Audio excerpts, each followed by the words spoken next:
কবি গেলে সাড়ে মেরে করতে আমার দেখে তো মধু আছে না চুরি হুঙ্কা নিয়ে থাকেন আমি কইলাম সাবধান আপনি তো একদম জ্ঞানী মানুষ হলে তো অন্তত হুজুরের দিকে শুনতে পারতেন না আর আপনি ছুটি নিতে কিনা বাকি এনে কথা এমনি কেন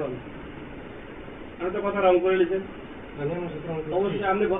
গজল দ্বারা এমনি কথা বলেছেন আপনি কাছে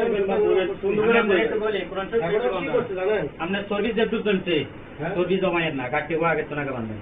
মানে সাবধান সার্ভিস জমায়েন না এটা কি দাবে চলে যাবে আমি কইলাম সাবধান আমার এদিন কইছি কোন অ্যাঙ্গেলে কথা কই অ্যাঙ্গেলের মারে সুদিনি আমি না হবে স্টার্ট না কই হারি না সাবধান কইছি আমি আমনে কমিটি আমি কই এই কমিটিতে যাই জানাবেন বারে সাড়ে না জামারা কইতে কাটি হবেন তো একদম সাবধান আমি কইলাম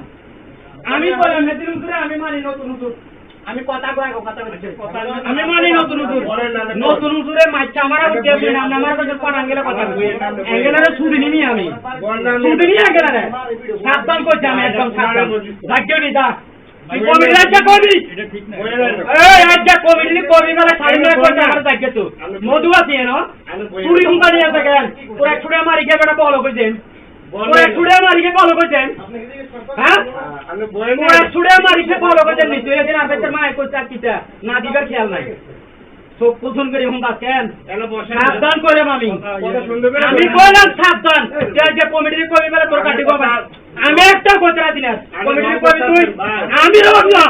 আমি 100 বার রং তুই যেত কাটি কবা বান্দা চিন্তাধারা করবি আমি কইলাম কাটি কবা আমি যাব না পরে আপনি বলেন আমি কইছি তুই কাটি কবা বান্দা চিন্তাধারা করবি আজকে কমিটির কবি আমি বললো তুই আজ আমার পাটা ছাড়িস আরে ভাই আমরা বইয়ে কথা তুই ছুরি হুঙ্কাতি এর তুই এটা দায়িত্ব ছুরি হুঙ্কাতি রইছ কেন মধু আছে এর কেন মধু শুনাইলেন খালি না এটা একটা না ভাই এটা একটা না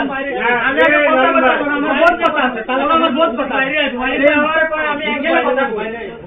আমি আমাদের আলাদা কথা কইছি আরে আয় সামনে এদিকে চলিয়া আমি জিজ্ঞেস করলাম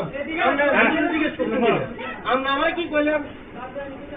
আপনি আমার কি কইছেন আপনি আমাদের ডাকবেন চালক দিয়ে ডাকবেন ভাই আমাদের সঙ্গে কথা কইতে তো